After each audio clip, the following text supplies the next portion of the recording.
മധുരതരം തിരുവേദം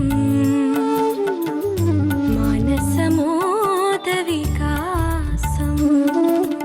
rebuild your church എന്ന YouTube ചാനലിലേക്ക് സ്വാഗതം. വായന കുറയുന്ന ഈ ദുഷ്കാലത്ത് ക്രിസ്തീയ ഗ്രന്ഥങ്ങളുടെ ആകർഷിക്കുക എന്ന ലക്ഷ്യമാണ് ഗ്രന്ഥവിചാരം എന്ന ഈ പരമ്പരയ്ക്കുള്ളത്. റീബിൽഡ് യുവർ ചർച്ചിന്റെ ഗ്രന്ഥവിചാരത്തിൽ ഇന്ന് പരിചയപ്പെടുന്നത് റിച്ചർഡ് ഫോസ്റ്റർ രചിച്ച money, sex and power, the challenge of the discipline life എന്ന ഗ്രന്ഥമാണ്. റിച്ചാർഡ് ഫോസ്റ്ററുടെ മണി, സെക്സ് ആൻഡ് പവർ എന്ന ഈ പുസ്തകം ക്രിസ്തീയ ജീവിതത്തെയും അതുപോലെ ക്രിസ്തീയ ശുശ്രൂഷകരുടെ ജീവിതത്തെയും ഏറെ ആഴത്തിൽ സ്വാധീനിക്കാൻ ശക്തിയുള്ള 3 മേഖലകളെക്കുറിച്ചുള്ള ഗൗരവമേറിയ ഒരു പഠനമാണ്. എല്ലാവരും തന്നെ വിശേഷാൽ ക്രിസ്തീയ ശുശ്രൂഷകർ വായിച്ചിരിക്കേണ്ട ഒരു പുസ്തകമാണ് ഈ ഫോസ്റ്ററുടെ ഗ്രന്ഥമെന്നാണ് എൻ്റെ വ്യക്തിപരമായ അഭിപ്രായം. ക്രിസ്തീയ വീക്ഷണത്തിൽ ധനം, ലൈംഗികത, അധികാരം എന്നിവയെ അതിമനോഹരമായി ഈ പുസ്തകത്തിൽ ഫോസ്റ്റർ വിശകലനം ചെയ്യുകയാണ്. ബൈബിളിൽ നിന്ന് മാത്രമല്ല, ലോകചരിത്രം, അതുപോലെ സാഹിത്യം തുടങ്ങിയ മേഖലകളിലും ധനം, ലൈംഗികത, അധികാരം എന്നിവയുടെ ശക്തി അല്ലെങ്കിൽ അവയുടെ സ്വാധീനം എത്രമാത്രമാണ് എന്ന് ഫോസ്റ്റർ ഈ ഗ്രന്ഥത്തിൽ വെളിപ്പെടുത്തുന്നുണ്ട്. ആധുനിക സമൂഹത്തിൽ മനുഷ്യനെ ഏറ്റവും കൂടുതൽ സ്വാധീനിക്കുകയും വഴിതെറ്റിക്കുകയും ചെയ്യുന്ന 3 ഘടകങ്ങൾ അല്ലെങ്കിൽ 3 ശക്തികൾ എന്ന് പറയുന്നത് പണവും ലൈംഗികതയും അധികാരവുമാണ്. 40 വർഷം മുൻപ് 1985 ഈ പുസ്തകം ആദ്യമായി പ്രസിദ്ധപ്പെടുത്തിയത്. ലോകത്താകമാനമായി ഇതിനോടകം ഏകദേശം 20 ലക്ഷത്തിലധികം കോപ്പികൾ വിൽക്കപ്പെട്ടു കഴിഞ്ഞു എന്നാണ് കണക്കാക്കപ്പെടുന്നത്. സമകാലിക ലോകത്തിൽ ഈ ഗ്രന്ഥത്തിന് ഏറെ പ്രസക്തിയുണ്ട് എന്ന് ഞാൻ കരുതുന്നു. ഇന്നത്തെ മനുഷ്യൻ്റെ സമസ്ത പ്രശ്നങ്ങളുടെയും കാരണം ഫോസ്റ്റർ പ്രതിപാദിക്കുന്ന ഈ 3 കാര്യങ്ങളിൽ ഒന്നായിരിക്കാം. വ്യക്തി, സമൂഹം, അതുപോലെ കുടുംബം, രാഷ്ട്രീയം തുടങ്ങിയ എല്ലാ മണ്ഡലങ്ങളെയും അവയുടെ തകർച്ചയുടെ ഒരു പ്രധാനപ്പെട്ട കാരണം ഈ 3 കാര്യങ്ങളിൽ ഒന്ന് ആയിരിക്കാം, സംശയം വേണ്ട. ആദ്യത്തേത് സമ്പത്താണ്. ഇന്ത്യൻ രാഷ്ട്രീയത്തിൽ ഇന്ന് ഏറെ ചർച്ച ചെയ്യപ്പെടുന്ന ഒന്ന് ആത്മീയ രംഗത്ത് നടന്നു എന്ന് പറയുന്ന സാമ്പത്തിക കൊള്ളയാണ്, സാമ്പത്തിക തട്ടിപ്പാണ്. അതുപോലെ നീറ്റ് തുടങ്ങിയ പ്രവേശന പരീക്ഷകളുടെ ആ ക്രമക്കേട്, പണത്തിന് വേണ്ടിയുള്ള ആ ക്രമക്കേട്, അത് തീക്കട്ടയിൽ ഉറുമ്പരിക്കുന്ന ഒരു കാലമെന്ന് ഈ കാലത്തെ പറയത്തക്ക നിലയിൽ ആയിക്കഴിഞ്ഞു. പണം വെറുമൊരു നാണയമല്ല, മറിച്ച് മനുഷ്യൻ്റെ ഹൃദയത്തെ കീഴടക്കാൻ കഴിയുന്ന ഒരു ശക്തിയുള്ള ആത്മീയ ശക്തിയായി പണം മാറും എന്ന് ഫോസ്റ്റർ ഈ ഗ്രന്ഥത്തിൽ മുന്നറിയിപ്പ് നൽകുന്നുണ്ട്. ഭക്തി കേന്ദ്രങ്ങളിൽ ഈ കാലഘട്ടങ്ങളിൽ നടക്കുന്ന സാമ്പത്തിക കൊള്ളകൾ സാധാരണ ഭക്തരെ പോലും വല്ലാതെ അമ്പരപ്പിക്കുകയുണ്ടായി. ക്രിസ്തീയ ശുശ്രൂഷയുടെ മഹത്വത്തെയും കളങ്കപ്പെടുത്തുന്ന ചുരുക്കം ചില വചനപ്രഘോഷകരുണ്ട്. അവരുടെ ലക്ഷ്യം ധനസമ്പാദനമാണ്.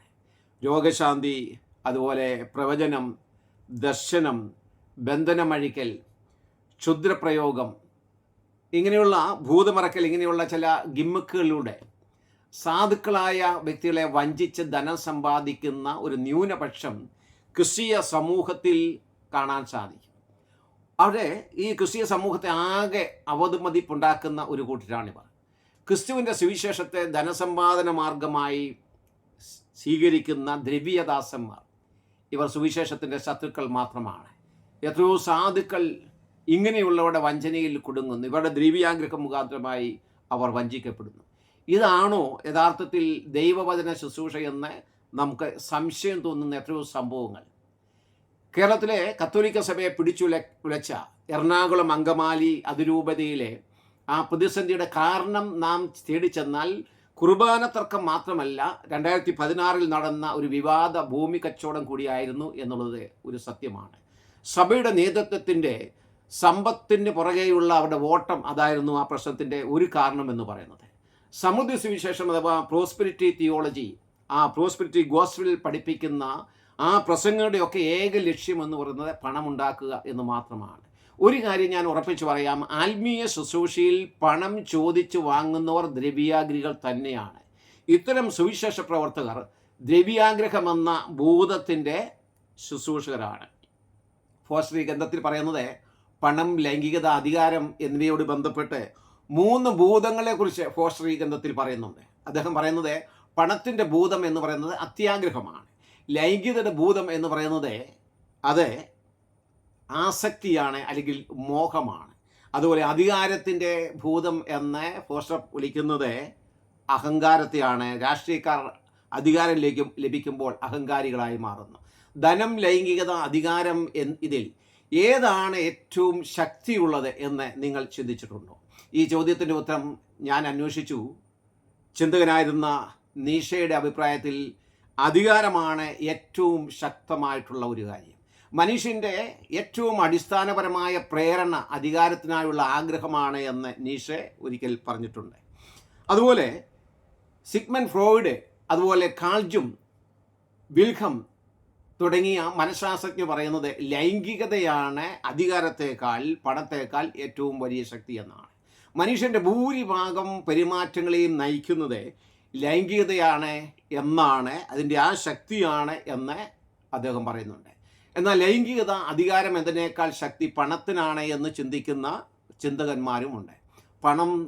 പണത്തെ പോലെ മനുഷ്യനെ ധാർമ്മികമായി അധപ്പതിപ്പിക്കുന്ന മറ്റൊന്നും ഈ ലോകത്തിലില്ല എന്നാണ് പുരാതന ഗ്രീക്ക് നാടകൃത്തായിരുന്ന സോഫോക്ലീസ് ഒരിക്കൽ പറഞ്ഞത്. ബൈബിൾ എത്ര കൃത്യതയോടെ ഈ സത്യം വർഷങ്ങൾക്ക് മുമ്പേ, നൂറ്റാണ്ടുകൾക്ക് മുമ്പ് പറഞ്ഞിട്ടുണ്ട്.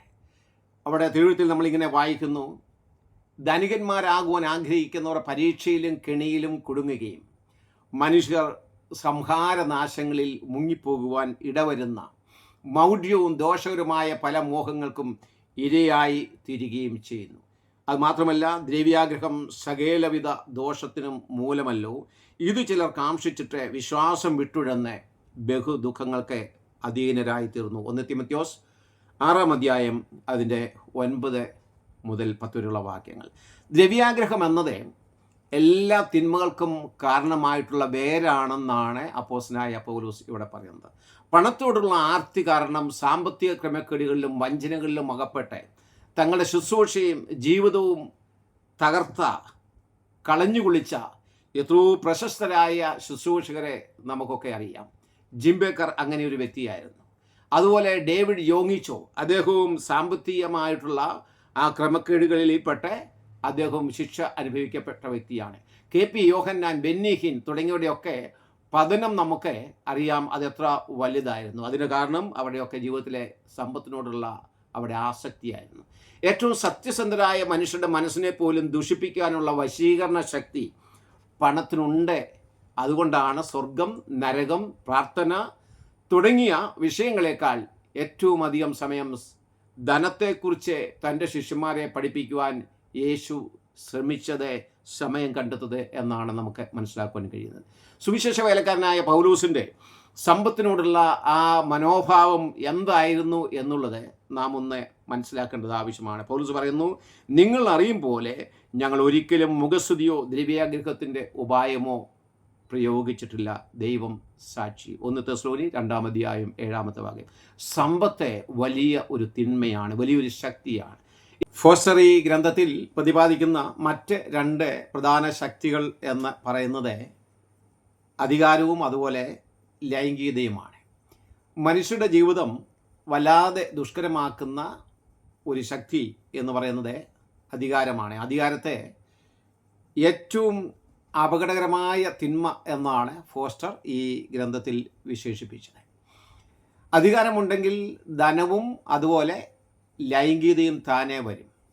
അധികാരവും ലൈംഗികതയും പരസ്പരം എങ്ങനെ ബന്ധപ്പെട്ട് കിടക്കുന്നു എന്നുള്ളതിൻ്റെ ഏറ്റവും നല്ല ഒരു ഉദാഹരണമാണ് ബൈബിളിൽ ദാവീദിൻ്റെ ജീവിതം. 2 ശമൂവേൽ അതിൻ്റെ 11-ാം അധ്യായത്തിൽ നാം ആ ഭാഗം വായിക്കുമ്പോൾ സൈനിക ശക്തിയിലും അതുപോലെ രാജ്യത്തിൻ്റെ വിസ്തൃതിയിലും സമ്പദ് സമൃദ്ധിയിലുമൊക്കെ ഇസ്രായേൽ രാജ്യം അതിൻ്റെ പരമകോടിയിലായിരിക്കുന്ന സന്ദർഭത്തിലായിരുന്നു ദാവീദിൻ്റെ ജീവിതത്തിലെ ആ വലിയ വീഴ്ച എന്ന് പറയുന്നത്. അധികാരവും സമ്പത്തും ദാവീദിനെ വല്ലാതെ മാറ്റിയുണ്ടായി. തൻ്റെ പാപത്തെ മറയ്ക്കുവാൻ വേണ്ടി അദ്ദേഹം ഏതെല്ലാം തരത്തിലുള്ള പാപങ്ങളാണ് ചെയ്തു കൂട്ടിയത്. തെളിവ് നശിപ്പിക്കുക, അതുപോലെ ചതിപ്രയോഗം നടത്തുക, കൊലപാതകം നടത്തുക, ഇങ്ങനെയുള്ള പാപങ്ങൾ അദ്ദേഹം ഒന്നിന് പുറകെ ഒന്നൊന്നായി ചെയ്തു കൂട്ടുന്നത് നമുക്ക് അവിടെ കാണാൻ സാധിക്കും. ധനവും അതുപോലെ അധികാരവും ഒന്നും ഇല്ലാതിരുന്ന ആ കാലത്തെ ദാവീദിൻ്റെ മനസ്സാക്ഷിയും ഇതൊക്കെ ലഭിച്ച ശേഷമുള്ള ദാവീദിൻ്റെ മനസ്സാക്ഷിയും തമ്മിലുള്ള അന്തരം അവിടെ എത്ര വലുതാണ് എന്ന് നമുക്ക് കാണുവാൻ കഴിയുന്നതാണ്. ധനവും അധികാരവും അനേകം ക്രിസ്തീയ നേതാക്കളെ വ്യഭിചാരമെന്ന വലിയ പാപത്തിലേക്ക് തള്ളിയിട്ടിട്ടുണ്ട്. ലൈംഗിക ആസക്തിക്കായി അധികാരത്തെ ദുർവിനിയോഗം നടത്തി കുപ്രസിദ്ധരായ വ്യക്തികൾ ചരിത്രത്തിൽ അനേകരാണ്. അധികാരവും അതുപോലെ ലൈംഗിക താല്പര്യങ്ങളും ഒരു രാജ്യത്തെയും എന്തിനു പറയണം ഒരു വലിയ സഭയായ കത്തോലിക്ക സഭയെപ്പോലും മാറ്റിമറിച്ചു എന്നതിൻ്റെ ഉദാഹരണമാണ് ഇംഗ്ലണ്ടിലെ ഹെൻറി എട്ടാമൻ ചക്രവർത്തിയുടെ കഥ എന്ന് പറയുന്നത്. അദ്ദേഹം ഒരു കത്തോലിക്ക സഭയുടെ അംഗമായിരുന്നു, ഇംഗ്ലണ്ടിലെ ഹെൻറി എട്ടാമൻ ചക്രവർത്തി. കത്തോലിക്ക സഭാംഗമായിരുന്ന ഈ ഹെൻറി തൻ്റെ ഭാര്യയായ കാതറിനിൽ നിന്ന് വിവാഹമോചനം നേടി കാമുകിയായ ആൻ ബോളിനെ വിവാഹം കഴിക്കാൻ വേണ്ടി അദ്ദേഹം തീരുമാനിച്ചു, അദ്ദേഹം ആഗ്രഹിച്ചു. എന്നാൽ അന്നത്തെ പോപ്പ് കത്തോലിക്ക സഭ അതിന് അനുവാദം നൽകിയില്ല. അദ്ദേഹം സഭയുമായിട്ടുള്ള ആ ബന്ധം ഹെൻറി എട്ടാമൻ ചക്രവർത്തി വിച്ഛേദിച്ച് അദ്ദേഹം സ്വന്തമായി ഒരു സഭ ഉണ്ടാക്കി. ആ സഭയാണ് ചർച്ച് ഓഫ് ഇംഗ്ലണ്ട് എന്ന നിലയിൽ അറിയപ്പെട്ട ആ സഭ എന്ന് പറയുന്നത്. പിന്നീട് ആൻ ബോളിൻ എന്ന തൻ്റെ ഈ ഭാര്യയായി സ്വീകരിച്ച ഈ വ്യക്തിയെയും ആ വ്യക്തി ഉൾപ്പെടെ മറ്റു പല വ്യക്തികളെയും എന്ത് ചെയ്തു, ഭാര്യമാരെയും അദ്ദേഹം വ്യഭിചാര കുറ്റം ചുമത്തി വധശിക്ഷയ്ക്ക് അദ്ദേഹം വിധേയരാക്കി. ലൈംഗികതയും അധികാരവും അത്രമാത്രം ബന്ധപ്പെട്ടിരിക്കുന്നു. ലൈംഗികത എന്ന് പറയുന്നത് അത്രമാത്രം ശക്തിയേറിയ ഒരു ആയുധമാണ്. അമേരിക്കൻ പ്രസിഡൻ്റായിരുന്ന ബിൽ ക്ലിൻ്റൻ്റെ ജീവിതത്തിൽ ഏറ്റവും വലിയ മങ്ങലേൽപ്പിച്ച ഒരു സംഭവം മോണിക്ക ലെവൻസ്കി എന്ന് പറയുന്ന ആ സ്ത്രീയുമായിട്ടുള്ള അദ്ദേഹത്തിൻ്റെ രഹസ്യ ബന്ധമായിരുന്നു. അത്ര ശക്തനായിരുന്നു അദ്ദേഹം. ധനവും പ്രശസ്തിയുമായിരുന്നു പ്രസിദ്ധനായിരുന്ന രവി സക്രിയ എന്ന ആ വലിയ മനുഷ്യൻ്റെ വീഴ്ചയുടെ ഒരു പ്രധാനപ്പെട്ട കാരണം എന്ന് പറയുന്നത്. അദ്ദേഹത്തിൻ്റെ വിയോഗ വാർത്ത നമ്മയൊക്കെ വല്ലാതെ വേദനിപ്പിക്കുകയുണ്ടായി. എന്നാൽ അതിലും നമ്മെ വേദനിപ്പിച്ചത് അദ്ദേഹത്തിന് ഒരു വൃത്തികെട്ട മുഖം ഉണ്ടായിരുന്നു എന്നുള്ള ആ ഒരു വാർത്ത അദ്ദേഹത്തിൻ്റെ വിയോഗത്തിന് ശേഷം വന്നപ്പോഴായിരുന്നു.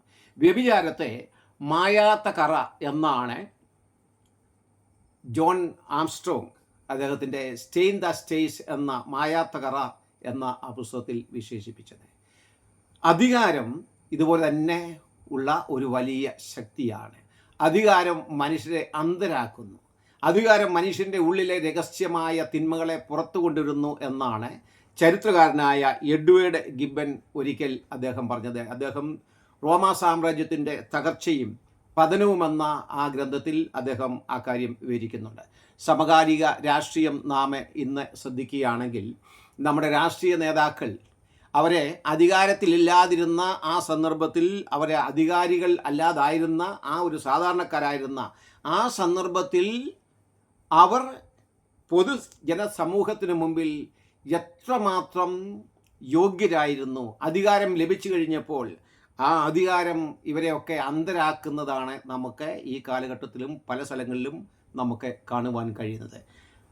ലോർഡ് ആറ്റൺ എന്ന് പറയുന്ന വ്യക്തി അദ്ദേഹം പറഞ്ഞൊരു വാക്കുണ്ട്, അധികാരം മനുഷ്യനെ ദുഷിപ്പിക്കുന്നു, പരമാധികാരം പരമമായി ദുഷിപ്പിക്കുന്നു. Power tends to corrupt and absolute power corrupts absolutely. Lord ആറ്റൻ്റെ വാക്കുകൾ എത്ര പ്രശസ്തമാണ്. അധികാരം സാധാരണ മനുഷ്യരെ എങ്ങനെ ദൂഷിപ്പിക്കുന്നു എന്ന് അറിയുന്നതിന് വേണ്ടി ഒരിക്കലൊരു മനഃശാസ്ത്രജ്ഞൻ, അദ്ദേഹത്തിൻ്റെ പേര് ഫിലിപ്പെ സിംബാഡോ എന്നാണ്, അദ്ദേഹം ഒരു പരീക്ഷണം ഒരിക്കൽ നടത്തിയുണ്ടായി. ആ പരീക്ഷണം അറിയപ്പെടുന്നത് സ്റ്റാൻഫോർഡ് പ്രിസൺ പരീക്ഷണം എന്നാണ് അറിയപ്പെടുന്നത്. അദ്ദേഹം ഒരു കൂട്ടം സാധാരണക്കാരായ കോളേജ് വിദ്യാർത്ഥികളെ തിരഞ്ഞെടുത്ത് അവരിൽ പകുതി പേരെ ഈ സ്റ്റാൻഫോർഡ് ജയിലിൽ, ആ ജയിലിൻ്റെ വാർഡന്മാരായിട്ട് അദ്ദേഹം നിയമിച്ചു. അതിനുശേഷം ബാക്കിയുള്ള ആ വിദ്യാർത്ഥികളെ എന്ത് ചെയ്തു, അതിൽ പകുതി പേരെ അദ്ദേഹം തടവുകാരുടെ റോള് നൽകി, ആ ചുമതല നൽകി. അവരെ നിങ്ങൾ തടവുകാരാണ് എന്ന് വിചാരിച്ചത് ചെയ്തു, അവർക്ക് തടവുകാരുടെ റോളും നൽകി. ചുരുങ്ങിയ ദിവസത്തിനുള്ളിൽ അദ്ദേഹം ഈ ഫിലിപ്പ് സിംബാഡോ കണ്ടെത്തിയത് ഈ അധികാരം കയ്യിൽ കിട്ടിയ സാധാരണക്കാരായ ഈ കുട്ടികൾ അവരെന്ത് ചെയ്തു, ആ വാർഡന്മാർ അവരെ ഈ തടവുകാരോട് വളരെ ക്രൂരമായി ഇടപെടുകയും മാനസികമായി അവരെ പീഡിപ്പിക്കുകയും ചെയ്തു. അപ്പോൾ എന്ന് പറഞ്ഞാൽ മനുഷ്യൻ്റെ ജീവിതത്തിൽ അധികാരം ലഭിക്കുമ്പോൾ മനുഷ്യനെ അധികാരം എത്രമാത്രം മാറ്റുന്നു എന്നാണ് അദ്ദേഹം ആ പരീക്ഷണത്തിലൂടെ ലോകത്തെ അറിയിച്ചത്.